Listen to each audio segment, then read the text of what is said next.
Welcome to V3Cast, the official Voyager 3 podcast, where we cover all Voyager 3 news and all kinds of pop culture stuff that we're into, like films, albums, comic books, Dungeons and Dragons. The list goes on and on.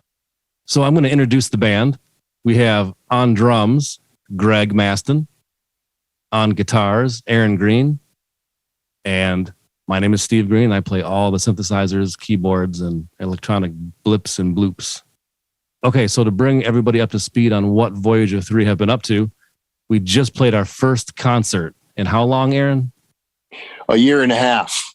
That's crazy. You know, we play shows as much as we can, so this is one of the longest breaks I do believe we've ever done. Yeah, we played a couple weeks before everything got shut down.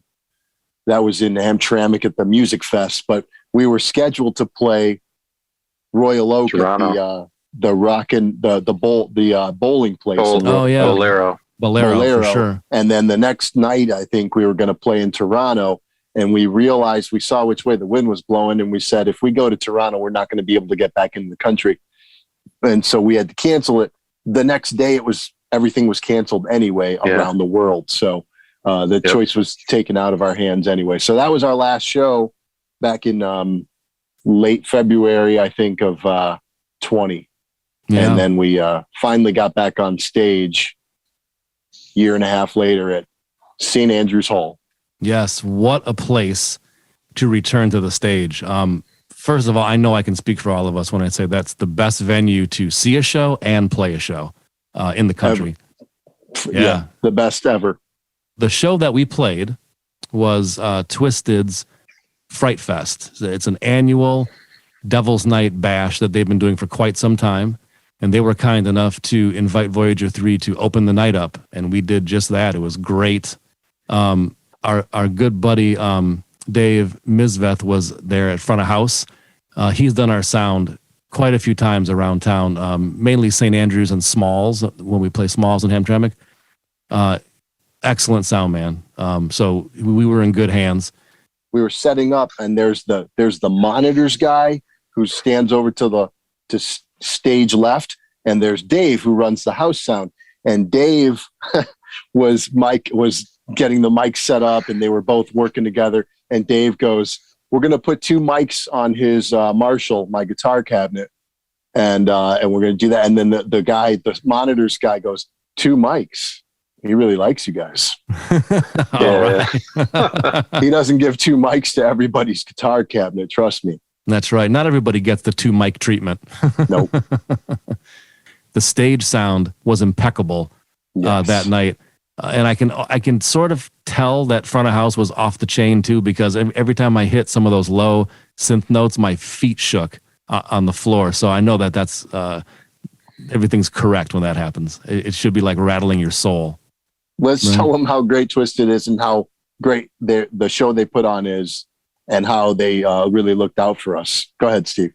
Oh, most definitely, man. We had everything that we needed. Totally enough time to sound check, and they put billboards out all over town and just advertised this show like nobody's business, man. And we were all over all the ads and the graphics and stuff like that. So shout out to Twisted. Thank you for the support. We really appreciate it, man. It was a great night. It's cool because if you think about it, I don't know if anybody's heard our music out there. We're nothing like Twisted. We're nothing like any of the bands on that show. It's mostly rap. There was or hip hop. There was Il Nino. Is that? No, that was Nonpoint. Nonpoint, and they're like a sort of a rap rock new metal. But Twisted had us on Astronomicon back in, I think it was 19. I can't keep track anymore. Yeah, it was 2019. And Jamie Madrox, he liked our music and had us at Astronomicon, and he ended up playing our stuff over the PA like for a whole day at Astronomicon. It's a big horror fest and science fiction genre fest. And he was playing our music overhead, and that was a couple of years ago. And then flash forward to now, they had us on the show, and it was really cool for them to put us on. Definitely, man. We had a great time for sure, and their fans are awesome. They, I can't even remember how many people came up and just kind of like, "You're here. We're supposed to buy something from you, so I'm going to buy this CD. I'm going to buy this shirt." It's just so cool. Like, who does that? But their fans do. Now, their fans were also lined up at their merch booth all night, so that's awesome. All night. I would love to know how much merch they sold that night. It was a thing. Man, their merch spread is ridiculous. Yeah. I mean, they have more merch than most bands I've ever seen in my life. Maybe more than Kiss. Maybe more than Kiss. Yeah, it had to be. Yeah. The other cool thing about the show was, like, because there were 7 bands on it, like, usually what they do is they put the dressing rooms or whatever are downstairs in the shelter. And because there were 7 bands, they sort of ran out of room down there.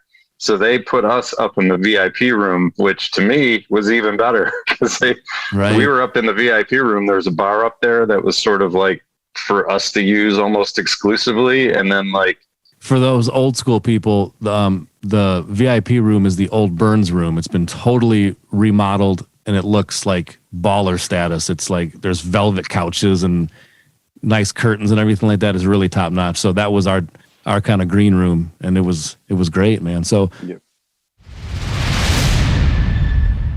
okay, it comes to the time of the show where we ask the guys, what are you drinking? Greg, you go first. I'm drinking. Well, I'm going to turn it around so you can see it. Can you read that? Eddie Van Hazy. Yes. Eddie Van Hazy. Hazy IPA, I guess. Mm-hmm. That tastes like Eddie Van Halen. No, it just looks like Eddie Van Halen. Yeah, look at that. The Frankenstrat type of design. Can you see the brewery on there? Who is that? Rockford Brewery. Nice. Yeah, give him a shout out. I'll have to Eddie try Van that. Hazy. It's really good. All right. I have just sugar-free Monster. Ooh. Woo. This is my favorite Monster, though. He's laying off the hard stuff. The green one's good. The blue one's low cal's good, but this white one, it's my favorite. Cheers. Is it like Arctic Blast or something? Kinda, or like a little citrusy, maybe. Sweet tarts. I mean, all the energy drinks are a little sweet tarty, aren't they? They are. Yeah. The best ones are. Right. I got myself a Fat Tire.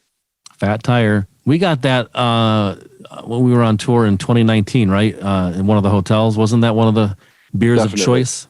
The first time I ever had Fat Tire was when we were recording our very first 2-songer at Temper Mill. So to me, Fat Tire is always linked to recording. It's like our recording beer. Unless we don't have a lot of money, and then we'll get something cheaper. But it's a great beer. Greg introduced me to Fat Tire. Was that the first time you ever had it at the studio, or did you had it before that? Probably not. It was pretty popular back then. So Fat Tire is like almost the official beer of Victory in the Battle Chamber, sort of, kind of. Yep. Well, that brewery in particular got really popular after Fat Tire came out, New Belgium. And they do all kinds of different beers now. Very cool. Yeah, they just celebrated their 30th anniversary, 1991, yo. All right, man. And did you hear that our local brewery, Bell's, the owner is retiring and just sold it to a much, much bigger company? Oh, see, now that's a point of worry, because sometimes when stuff like that happens, there's a point of worry. It goes down the tubes, man. But sometimes it maintains or gets better, but a lot of times it doesn't. Okay, so before we go on to our next topic, if you will, we have some self news. So we're super excited to announce that our 4th full-length record is out right now. It's the soundtrack to New York Ninja. We have it on CD, and that's shipping now at the Voyager 3 store, which is VOYAG3R store.com. The cassettes ship on November 23rd, and everything's on the site for pre-order and order. So go get yourself New York Ninja. Speaking of New York Ninja, our next topic is just that, New York Ninja. For those who do not know, that is a film that has just been released by Vinegar Syndrome on Blu-ray.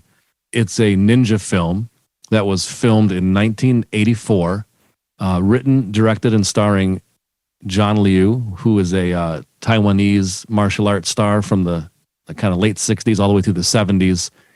They filmed the movie mostly. I think they were probably, if I had to guesstimate, 95% done with the film or so. And they kind of ran out of money or time or both or whatever. So they stopped filming, and all the film reels went on a pallet in storage, and there it sat. And at one point, Troma kind of acquired the property, and then the redo of Canon acquired the property. Nobody wanted to do anything with it. And then fast forward to about 2018 or 19 or so, Vinegar Syndrome purchased a large collection of films from a defunct company called 21st Century Distribution, which was the initial company that did New York Ninja. Upon taking inventory of all that they bought, Vinegar Syndrome discovered these reels of camera negatives. So that's the actual takes of the whole film, not the edited film, just literally what they filmed, every take. So if one scene had 7 takes, they have all those takes on the reel. And then later on, an editor would choose what to use of that, et cetera, et cetera. So they decided, what are we going to do with this? Oh, wait, there's no sound. There's no dialogue. There's no script. There's no outline. There's nothing except for silent picture on 70 plus reels. What does anybody do with that, right? You have no idea how to handle that or what to do. What are they even saying? What is this film about? You don't know. So Curtis Spieler over at Vinegar Syndrome kind of decided, I'm going to try to finish this film and make sense of the footage, piece it together as best I can, try to read some lips, try to make sense of what I'm seeing and extrapolate that to dialogue, et cetera, et cetera. And then a little bit, he had to kind of make up some dialogue based upon what was already happening and what he already did know was being said. So fast forward to 2019 summer, and we were on tour with Cybertronic Spree. We get an email from Vinegar Syndrome that is asking us if we want to score this film. After having a conversation with Curtis on the phone, I knew that this was going to be absolutely fantastic. Yeah, when Steve told us about it, we were driving to Chicago to play with Cybertronic Spree, and he was explaining the sort of unfinished nature of the thing and the sort of idea, like, well, we don't know if this is even really gonna work out ultimately, but it's a ninja movie from the 80s, and we were like, what? Yeah, okay, we can handle that. Like, it was like, yeah, we're gonna do that. If you told me it was a Western from the 60s, I would have been like, all right, we'll make it work. But the ninja movie thing, it was like right up our alley. That's our bread and butter. We grew up on that stuff. So we could write that in our sleep. And I think we might have written parts of it in our sleep. Did you have dreams, Steve, that manifested in those parts? Oh, definitely. And sometimes I'd be down in the studio like at 12:30, 1 o'clock in the morning working on a setup. I mean, you guys remember, you probably get emails of the MP3s after you went to sleep. You wake up the next morning. Oh, that son of a bitch has another scene done. Oh my God. Yeah. Right. And I just kind of started putting together some kind of skeleton structures and some layouts of tunes for it, because there's nothing else to do. We weren't playing shows. You couldn't leave the house unless you're going to get groceries. And we kind of started getting our game plan together. And then, what was it, the summer, right? Like July maybe of 2020? Yeah. We started it in June. We finished at the end of July. Okay, gotcha. I feel like we submitted it to them, and like the music was done and turned in August. That's right. August 1st. August 1st. Yeah, and it was the hardest part was like we were busy doing all this work, and we couldn't tell anybody about it other than like our families, and explaining to your wife that you're working on a ninja movie is interesting. Right, for sure. Yeah, because like there was a kind of it got to be summertime, and I know that like numbers of COVID cases dropped dramatically. So we kind of agreed to give this a try. We were all masked up and in kind of different areas of the studio, not right on top of each other type of thing. And we gave it a try, and it worked fine. We were spread out, and we had monitors so we could see the scenes. It was a dream come true for us because the music we make is always kind of a soundtrack, a movie soundtrack, horror or science fiction or crime kind of vibe to our music already. But those are songs that are written with scenes in mind or with just in our imaginations and our themes that we go into. But with this, we actually had the movie sitting right there. So, we're watching the scene and we're reacting and we're emphasizing everything that's going on screen. This is like writing, tailoring it just for the movie, reacting to when he pulls the sword out or when he raises his eyebrow or when he punches somebody. We're like making our music, a score, not just a movie soundtrack that would just feature songs from bands, but scoring the movie, which was a huge big deal for us. Right. Anybody that knows us knows that this is not the first time we've talked about movies as it relates to our music. We've been talking about, I found an article an interview we did with the South End at Wayne State, which is like the local newspaper at Wayne State when we were in Forge. And if you read that article, we're specifically saying, we sort of make music for movies based on like science fiction. And I mean, we were saying it back then. So, all these years later, we've basically stuck to the same, mission statement. Yeah. It's just, we've kind of gone all in at this point, Right. Yeah, like Forge, true. we were trying, Forge was definitely like the heavy metal version. Right. And this is just abandoning all, other genres and going straight to the heart of making movie soundtracks, Yeah. Absolutely. So we've been talking about movies forever. So getting to finally do one after all these years is sort of a big payoff for us, Right. And then, lest we forget flying out to LA to be there for the premiere and all that. That was I know. special too. For sure. That was going to be the next thing I was actually going to bring up is after the movie was brought back from obscurity and we scored it, then it was all put together, the Foley, the dialogue, which was done by some genre greats. Guys, throw some names at me. Well, Don the Dragon Wilson did the main character of John. Cynthia Rothrock did a part. Linnea Quigley did a part. Ginger Lynn did a part. Yeah. Leon Isaac Kennedy from the Penitentiary movies did a voice of the detective. I mean, this is like an all-star sort of genre movie cast. A lot of martial arts people who, even though they weren't like doing their own martial arts like they've done in all their other movies, they got to do the voices for this, buried gem of a movie. And the villain, the main villain. Well, the main villain was voiced by Michael Berryman, who is. Hills Have Eyes.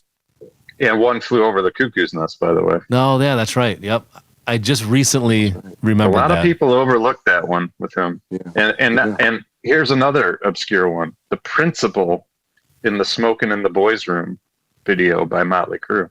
Oh Nice. yeah. Oh my How's God. that? There you go. He did more than The Hills Have Eyes. But how many of those That's did deep he do? knowledge, like 4 Greg. or 5? Deep knowledge. Something like that. I don't know. Oh yeah. He did a bunch of movies. How many so, I mean, sequels? he's instantly recognizable. Mhm. Most definitely. Okay, so so after all that was done, we got to fly out to LA for the world premiere at the Aero Theater. Man, it was off the hook. It was a packed house, and a lot of the voice talent was there. We were there. The director was there, Curtis Spieler, or the redirector, if you want to say. And some producers were there from Vinegar Syndrome. Brad Henderson. Yeah, Brad Henderson. We got to meet him. Super cool dude. He was one of the producers on the film. It was great. People kind of went nuts for the film. Like all the spots where there's, expected reactions, whether it's cheering or laughing or whatever, it hit all those. And the energy in the room was just so cool. It was the best experience to be there and know that your music is helping support this whole thing, and people are reacting to it, and it's hitting like all the marks it should hit, and the energy flow is right. I loved it. This was the perfect crew or audience to watch that movie with, because everybody was into every second of it the whole time. It was great. Definitely. And I think I would recommend, I mean, unless you're a very serious connoisseur of this type of thing, which I think we all are, but your average kind of moviegoer, I think if you do want to watch this, watch it in a group. Invite 8 people over to your house and have some beers or whatever and enjoy it. You're going to enjoy it even more, I think, because it just has that group fun element to me. I don't know. That's just me, but I mean, I would watch it by myself, but I'm not probably common when it comes to that. But you've already seen it too. Yeah. So, you know, but yeah, if somebody's watching it for the first time, watching it with a group of people is the best way to watch this movie, because they'll feed off each other and just get into the humor of it, you know? Yeah. Cause I mean, what people were laughing at are the choices that like the people who filmed this movie made, right? Like a lot of what they chose to film and the concepts that they were running with are just completely preposterous. You know what I mean? It's almost like you can't figure out why they would film some of this stuff, you know, and clearly a lot of it was done without permits, you know, which has been mentioned, and, you know, very similar to how we might do something, you know. So like, totally, man. I mean, you just got to make it happen. Yeah. There's some inherent charm in that, right? Like you know, I've said this to these guys, and I said it in another podcast that we just did, you know, I've gotten a lot more forgiving when I feel like people's hearts are in the right place, like Aaron said, you know, and I'll forgive a film for being goofy, you know, just based on that, because I know they were trying to do something, and I sort of appreciate the effort. And, you know, the opposite end of that is, you know, some people will look at this movie and say, oh, it's a dumb ninja movie. It's not even as good as some of the other ones. And in a lot of ways they're right. But, you know, the alternative is you would have never got to see this if Curtis and Brad and all the people at Vinegar Syndrome hadn't put the time and effort into pulling this thing off of the palette, digitizing it, you know, scanning it, whatever it is they do, and then trying to make sense out of it, which, you know, is incredibly challenging considering what was filmed. You know, it's a miracle, man. Yeah, you wouldn't have this movie at all. So, you know, do you want to live in a world where this movie doesn't exist? I don't think we do. No. Right. And this story, I mean, we've seen a lot of movies and we've heard of a lot of different production movies getting lost and stuff. This has never been done before. It's never been done. I guarantee you. Because I've never heard of it. No. A lost movie, there are plenty of those that get resurfaced. Maybe that was something that was released, you know, for one weekend, obscurely, you know, or whatever. Yeah. But they're finished movies. They're done, and then they get rediscovered and you know, they'll get re-released by Vinegar Syndrome or some other company, Severin or whatever. But they're already done. It's never maybe happened. They had to.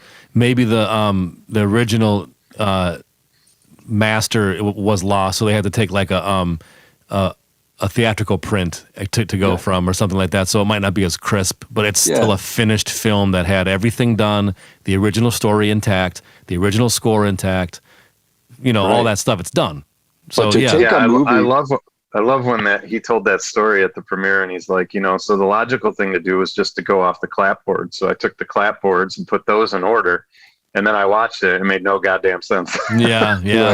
And he goes, so then I knew it was like back to the drawing board, you know? So for them to avoid making a parody out of it and making it like into a sort of a Kung Pao Enter the Fist kind of thing. I mean, they did it.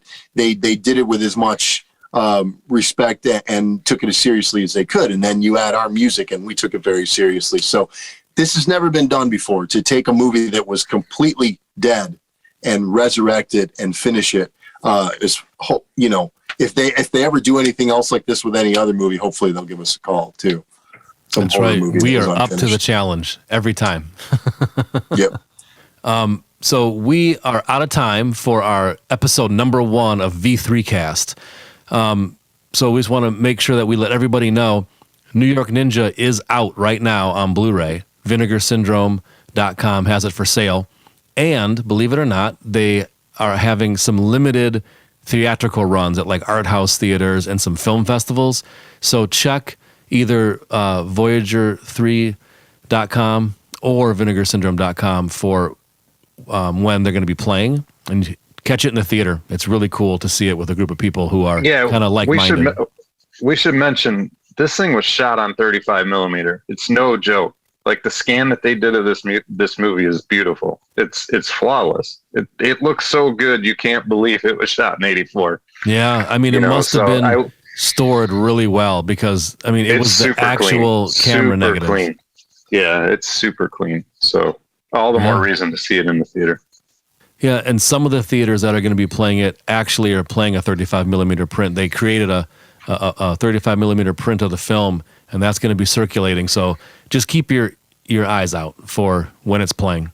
And make sure to get the soundtrack to New York Ninja. We have it on CD and cassette.